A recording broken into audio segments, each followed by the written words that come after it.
Today we have Murkrow, the darkness Pokemon, which is lo and behold based on, well, a crow, the literal crow Pokemon. Murkrow was just a creature of the night in the Johto region that quoth nevermore. Then in Diamond and Pearl, its evolution into Honchkrow established the dynamic of underling and big boss in the Pokemon version of the mob. One can just imagine a group of them sitting together, eating Ma's home-cooked spaghetti and meatballs. Wise guys aside, today we want to find out how well the literal big boss Pokemon did in the competitive scene. No, not that big boss. So, how good were Murkrow and Honchkrow actually?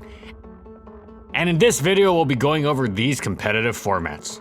Murkrow is absolutely 100% useless in its debut generation, unfortunately. Like seriously, it has no tricks whatsoever to speak of. It's like if an actual crow went up against Pokemon. Its stats are just abysmal and it loses to everything in Overused except for Exeggutor. Now you could make the case for Stat Pursuit while being Spikes immune, but there are 3 better Exeggutor trappers in OU, despite all of them being affected by spikes, which are Tyranitar, Umbreon, and Houndoom, and all 3 do many more important things within the metagame. In fact, Murkrow is not even serviceable in UU, despite the lower power level, so as such, it's all the way down in NU, where it's pretty okay, but so is a bunch of other junk. So in short, yeah, Murkrow just sucks. Murkrow sings a similar song in Generation 3, where it is utterly worthless in OU once again, and in UU, because once again, it loses to absolutely everything in OU, and doesn't make a huge step in UU. It's just too slow, weak, and frail, with no interesting tricks to make up for it. In NU, however, it's actually pretty good, thanks to Choice Band giving it some pretty beefy drill pecks that tier staple Hitmonchan had to run like heck from. It faced competition with Pidgeot, who is far bulkier and boasted a much more powerful double edge, but Murkrow's ability to freely terrify Chimecho was invaluable, as was the incredible ability Insomnia, which turned sleep moves from the tier's abundant grass types into offensive momentum as they had to switch into a powerful uncontested attack, which was especially lethal with spikes down, as no Pokemon that hovered above them wanted to switch in, well, besides the very rare defensive Pelipper. Mostly though, Murkrow would provide the extra punch to really make bulky Pokemon like Wishcash and Piloswine uncomfortable. Other than that, Murkrow didn't do much else, but its Choice Band set was a vital, excellent part of the NU metagame.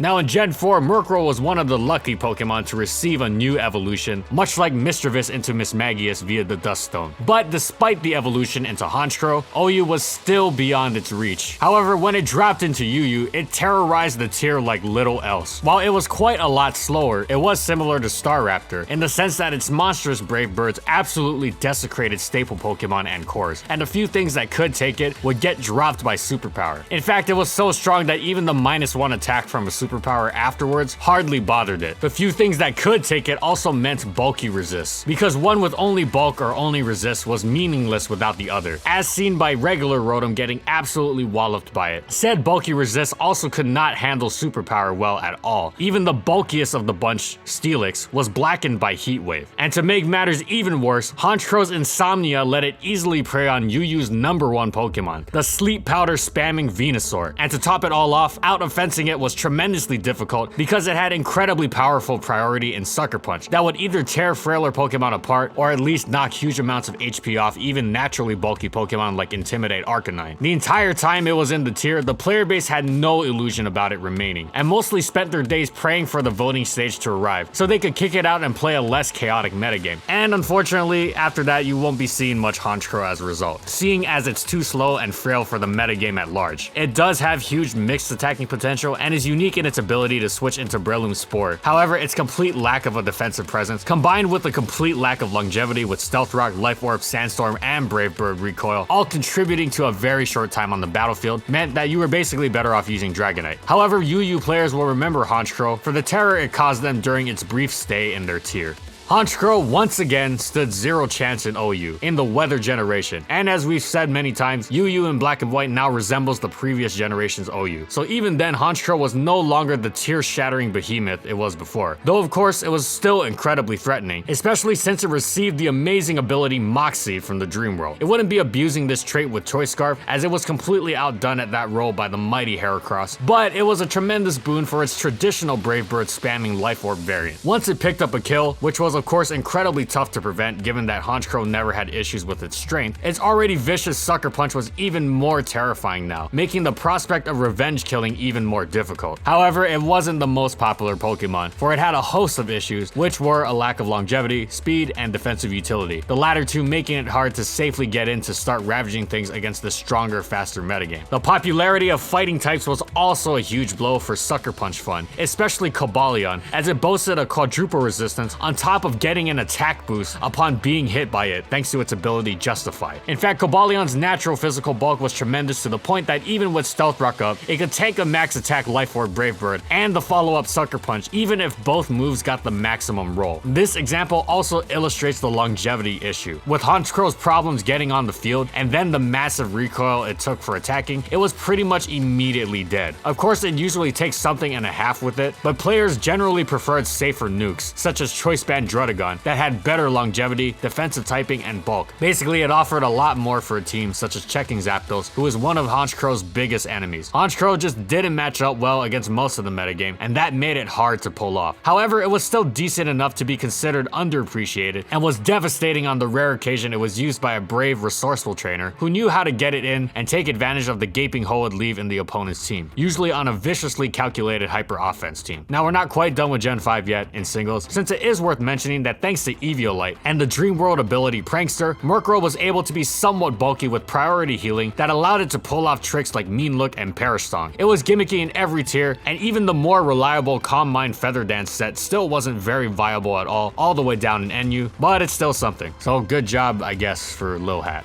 Then for Gen 5 VGC, in 2012, Murkrow had a bit of a niche thanks to its passable bulk with Eviolite, and also the ability Prankster, giving it priority Quash. Quash is a move that makes the target move last, and thus if the opposing Pokemon is faster, that's not a problem because Murkrow has Prankster, and making a Pokemon of your choice move last could provide amazing utility, possibly even winning you the game. For example, if Murkrow used Quash on a +6 speed Choice Scarf Deoxys speed, its teammate Snorlax would still move before Deoxys. Priority Thunderwave and Tailwind were excellent tools as well, as were Taunt and Feather Dance. It was all in on support, but it did have this little niche. However, we couldn't find any notable placements for it. As for Honchkrow, it was also usable, but Honchkrow doesn't get Prankster, so it didn't get up to any supporting tricks, just offense. Insomnia and Moxie are both great abilities. It's got great stabs, priority is always useful, especially with how strong it was, and it's quite powerful. However, it didn't offer much in the way of the metagame at large, and thus we couldn't find anything for it either. Now on to Gen 6. The abundance of the new excellent fairy types meant Yu was a little much for Honchkrow, and as such it dropped to rarely used. However, that actually didn't last at all, since it was quick banned. Its supposed checks from Diamond and Pearl, who were Rhyperior and Steelix, were not sufficient then, and they certainly weren't sufficient now, even with the latter receiving a Mega. The Ansi seemed like it'd be able to hold it off pretty well, but then Honchkrow used Steel Wing and everything fell apart. The faster facets of the metagame couldn't handle Sucker Punch, especially with how Steel was nerfed this gen to not resist Dark and Ghost anymore, and thus the RU community banished it. Unfortunately, it was not as prominent in the tier above, and this was due to the tier having a much higher overall speed level with decent bulk that could shrug off Sucker Punch, with Cobalion returning, and Hydreigon coming down and being possibly the best Pokemon in the tier. Of course, there was still nothing that really wanted to switch into Brave Bird, although Alomomola did pretty well with Protect, Regenerator, Wish, and making Honchkrow kill itself with huge amounts of recoil. Intimidate Crocodile, while not a hard counter, really gave Honchkrow grief as well, especially with Rocky Helmet. Thus, Honchkrow was once more a niche pick, this time more so than before. It just didn't match up well with enough, and counterplay after the fact was a lot easier to find. However, RU will not soon forget the savagery they were subjected to when Honchkrow paid them a visit. Meanwhile, Murkrow traded in its Eviolite to be a Life Orb attacker a la its evolution in PU, though it still made use of Prankster for emergency Thunder Waves, and it at least hit decently hard and had a nice little niche for itself. In Gen 6 VGC, Murkrow added Foul Play to its bag of tricks, which gave it some depth. If it didn't want to Feather Dance Mega Kangaskhan, it could turn its own strength against it. And in general, being able to actually do damage was nice. However, it always had Quash. That was its selling point. The other moves were potentially amazing, no doubt about that, but Quash was the pinnacle. It also finally got some notable usage. In 2014, Jose Carlos Gonzales Aguilar top-cutted the Mexico City Premier Challenge with it, abusing Confusion. Therian, or Blazing Sceptile, reached the finals of Singapore's Elite Four Challenge with it, making use of Feather Dance and Foul Play. Liam Patternot used it to reach 16th at the Australian Nationals running Tailwind and Taunt, but then unfortunately afterwards, Murkrow wasn't seen again until 2016, the year of the restricted Pokemon, where John Hugh reached 14th with it at the Philadelphia Regionals. Now, Murkrow wasn't a metagame superstar by any means, or even a prominent utility Pokemon, but it had a nice little supporting role. Sadly, Honchkrow's brute force wasn't brute enough for any semblance of a niche as the metagame got stronger, faster, and bulkier with the addition of Megas.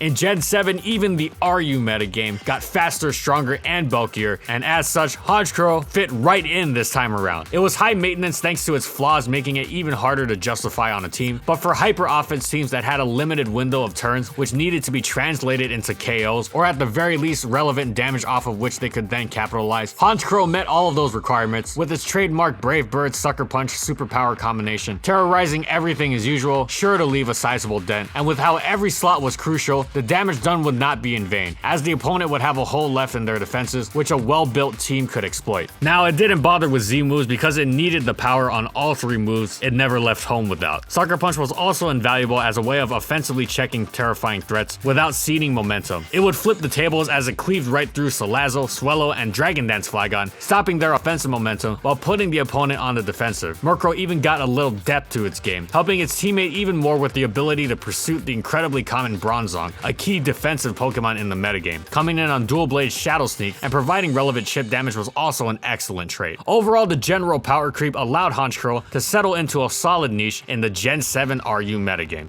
Then in Gen 7 VGC, Gen 7 mechanics meant Murkrow's prankster antics would no longer work against opposing dark types. However, Priority Quash and Tailwind were still as valuable as ever, and more trainers took advantage of Murkrow's unique set of tools. Also, it carries Haze, and Haze is useful of course because you can cancel any stat changes, so just in case anyone's set up, you would be safe, especially since Murkrow has Prankster. Haze was of course amazing to use against the insanely dangerous Belly Drum Snorlax. In VGC 2017, Gary Quien used it to reach top 16 at the Anaheim Regionals. Martin Kajdos used it to reach 8th at the Trainer Tower London Challenge. The Korean Nationals amazingly saw two Murkrow, one by Min Suk Kang in top 8 and one by the runner-up Dongwook Jung. At the North American Internationals, Gary Quien again used Murkrow to reach 21st. Then finally Murkrow even appeared at Worlds, reaching 32nd on Jung Dong Guk's team. Then playing for the 2018 season but with 2017 rules, Abe Brath reached 2nd at the Fort Wayne Regionals, while Greg Rosen reached 4th at the Vancouver Regionals. Murkrow then took a break for a while, but returned with somewhat of a vengeance in 2019's current Ultra Series, which is a bit of a surreal sentence to say out loud, but it's true. David Partington won the Bristol Regionals with it, using Murkrow to support a team of heavy-hitting threats that included Mega Lopunny, Tapu Koko, Xerneas, and Duskmane Necrozma. And although his Murkrow didn't carry Quash, it did carry Haze, using a set of Tailwind, Foul Play, Taunt, and Haze instead of Quash. And other uses of Murkrow included Yami Flores reaching top 8 with Murkrow in Cochabamba, Bolivia, and Tai Young Kim reaching top 16 with it in the Korean League. And I find this all very interesting because Murkrow is only popping up now, as opposed to not getting any notable placements in the Sun or Moon series. So maybe there's something about allowing Primals and Megastones that makes speed control even more important, so much so that you have to find other options like Murkrow to use. And since the Ultra Series is still going on, maybe Murkrow will appear at the highest stages once more this year. But those are the placements we found at the time of this video. And that's it. So how good were Murkrow and Honchkrow actually? Sadly, Murkrow was the definition of forgettable and mediocre, unless you go to the very bottommost tiers, except in VGC, where it was distinctly superior to its evolution Honchkrow for its prankster antics and has seen a pretty decent amount of success for an offbeat Pokemon. However, despite not being OU material, our Murder of Crows sounds right because in terms of sheer strength, Honchkrow was killer. It was famously either too powerful for the lower tiers or had a nice niche in them as a glass cannon that was just about guaranteed to mess something up if it was able to get on the field. When it came to switching into Brave Bird, you could forget about it. So overall, the Sopranos of Pokemon weren't great, but they had their place. Thanks for watching, everyone. And as always, if you liked the video and you want to see more, be sure to subscribe to False Swipe Gaming for more weekly Pokemon content. And in the comments, I want to know, what do you think about competitive Murkrow and Honchkrow? How would you change it? Would you want to give Honchkrow Prankster 2 so that it could upstage Murkrow in VGC at least? If I were Game Freak, I probably wouldn't do that. But whatever it is, let me know in the comments. And thank you so much to our patrons for continued support of our videos. And thank you to everyone else watching as well. And follow my crew on these social media platforms. And that's all I got. See you next time, everyone.